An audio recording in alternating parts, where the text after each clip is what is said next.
there, Amanda here, and welcome back to my author's journey. Today we're going to talk about writing. When it comes to writing time, the so-called voices in my head, like clockwork, show up to raise hell and have their heyday. When the more leisurely part of my personality craves special excuses for another coffee and donut, the bossy blurter side kicks my butt like a drill sergeant and tells me, sit the heck down and start writing already. I wish my inner drill sergeant had shown up a few decades earlier. A fair amount of people have shared their desire to become an author and asked me, how did you do it? How'd you become a writer? Like there's some sort of magical secret to unearth or fairy godmother, genie, or mystic who would grant me my wish. The mechanics and process of publishing aside, the truth is, I became an author the day I decided to and began to actually write instead of continue talking about it without proportionate action. You want to be a writer? Grant your own dang wish and freaking start writing. And don't stop until you fully emptied the contents of your heart and head. I don't care if you're writing a blog, cookbook, children's story, marketing copy, devotional, book, screenplay, email, love note, product description, greeting card, training manual, or a letter to your sweet grandmother.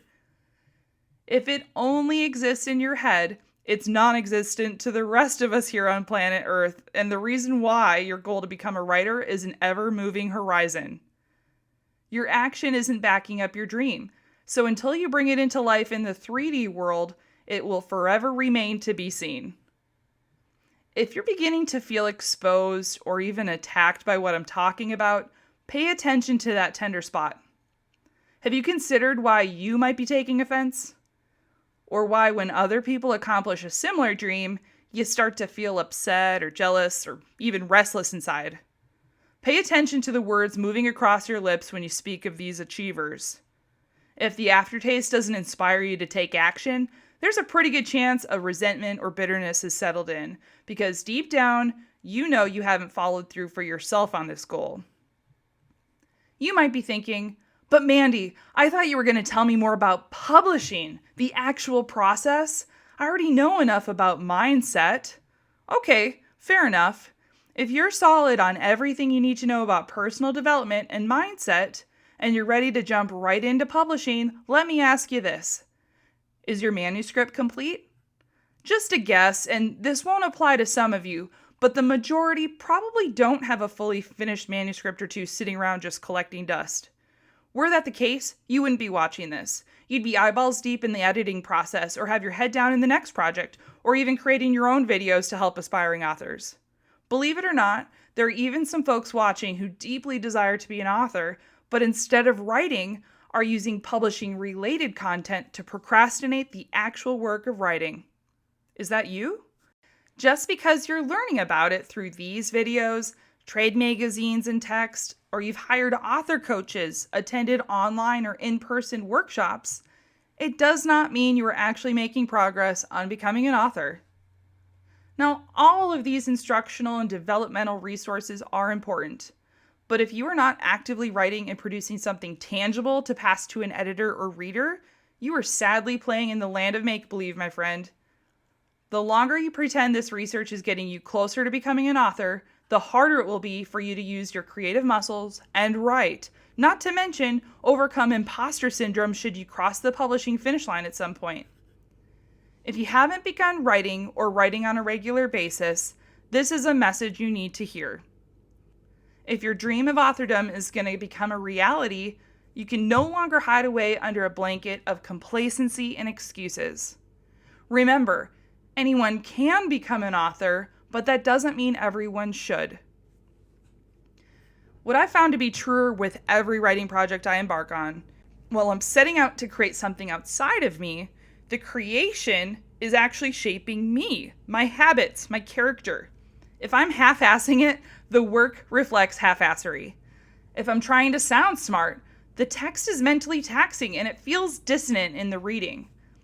And if I'm not writing, there's nothing to freaking read, which shows I'm not doing the work of writing. Suppose you applied for a job at a coffee shop down the road, nailed the interview, and were extended an offer. What would happen if you didn't show up for your orientation and training, or any of your scheduled shifts after?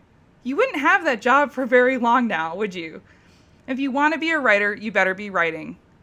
You don't get to be an author until you show up consistently and do the work. It isn't magic, it's integrity, plain and simple. I remember visiting the publisher's office for my very first solo project to discuss the scope and timeline with the project manager and editor. Excitement and overwhelm flooded my system with adrenaline, while the wall-to-wall display of books had me blissing out with dopamine hits. Before I could get too carried away with the delusional enchantment of publishing my dream, reality smacked me into submission with the publisher's parting words. Something to the effect of, "Books are never completed, only manuscripts surrendered." Paraphrased, the publisher can't do their job until they have something to work with in hand. Makers and creators often fall in love with the idea of a creation, which can lead to analysis paralysis, perfectionism, or procrastination. I believe it was LinkedIn founder Reid Hoffman who was quoted to say, and I absolutely love this, "Version 1 is better than version none." Look, you can always revisit a project and improve, add to, or modify later. But if you don't get anything done because you are so desperately clinging to a certain result or an idea of how it must be, your inspired idea may never see the light of day. So do something. Surrender it to the process and capture your thoughts for the next version somewhere you can revisit once this version 1 of the project is born into reality. My latest publishing project has me playing in a new genre, children's literature.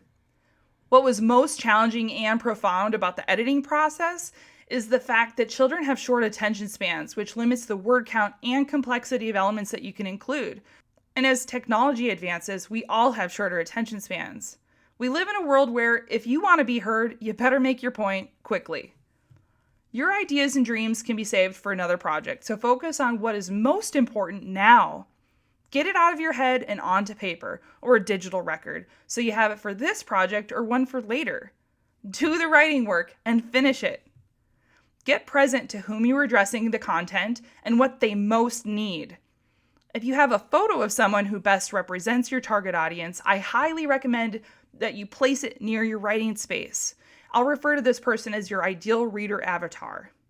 Here are my best tips for writing so you can get to work and avoid creative constipation.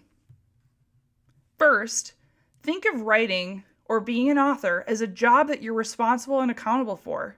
Schedule a recurring appointment with yourself and your ideal reader avatar and keep it. Next, set up an area specifically devoted to your writing success, ideally somewhere with plenty of natural light, airflow, and minimal distractions. Gather your idea parking lots, writing prompts, and exercises, plus any reference tools that you'll need, plus your laptop, typewriter, journal, whatever it's going to take to do the writing. Then silence notifications on all your devices. Something that's helped me tremendously is keeping a pre-writing ritual. You can prime yourself for creativity and productivity with a walk outside, earthing or grounding yourself, quieting your mind, or sitting quietly in meditation. Once mentally clear, a dance party for one with high energy body movement helps oxygenate your blood flow and increase endorphins so you feel good about the task at hand. Your writing ritual may include a power phrase and stretching. I can't emphasize enough. Remember to hydrate, turn off your phone and email notifications, and protect your workspace. You can communicate your expectations with your housemates, even put a do not disturb sign on the door. Then, with a healthy posture, get to writing before distraction sets in. Think of the first chunk of writing time as a warm-up. Pro athletes stretch and warm up before game or match, which supports their performance, but don't score, win, or generate stats based on their warm-up. Allow yourself to settle into your warm-up writing time without self-judgment or over-analyzing the outcome before you even begin. Your warm-up writing exercises don't necessarily need to be a part of your manuscript, but help you reach a state of flow, which is the best place to be when creating anything. Flow does not occur by getting stuck in fantasy, an endless stream of thoughts, or by working your emotions up into a rich lather of worry. Just begin. Finally, don't think about how it sounds or self-edit as you go. Just be willing and open for your rough draft to be really rough, and before you know it, you'll have something that resembles a manuscript. Remember, practice doesn't make perfect. Perfect practice makes permanent habits. And healthy, consistent habits will have you well on your way to becoming a pro. You are doing the work, author to be. Keep writing and see you in the next video on my author's journey. Bye for now.